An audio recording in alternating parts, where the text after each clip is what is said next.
Hi friends, ఈరోజు నేను నా బర్త్డేకి గిఫ్ట్ తెచ్చాను అన్నమాట. ఈరోజు ఈ లైక్ ఛానల్ అయితే లైక్ చేసి ఛానల్ కొత్తగా వచ్చినట్లయితే సబ్స్క్రైబ్ చేసుకో మాత్రం మర్చిపో. లేట్ చేయకుండా ఈ క్రేజీ వీడియోని అయితే స్టార్ట్ చేద్దాం. ఫస్ట్లో వచ్చి గాలి పంపు అయితే వచ్చిందన్నమాట, బాగుంది.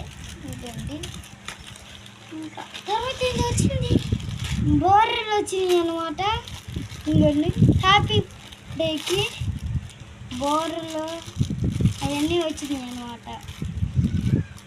ఇంకోండి ప్లాస్టర్ కూడా వచ్చింది గాయస్. ఇది ఎట్టా నాకు తెలియదు గాయస్. నా పుట్టినరోజు కూడా ఇంకో వీడియో పార్ట్ 2 కోసం వెయిట్ చేయండి. ఈ వీడియో నచ్చినట్లయితే లైక్ చేసి subscribe. Bye friends, bye bye.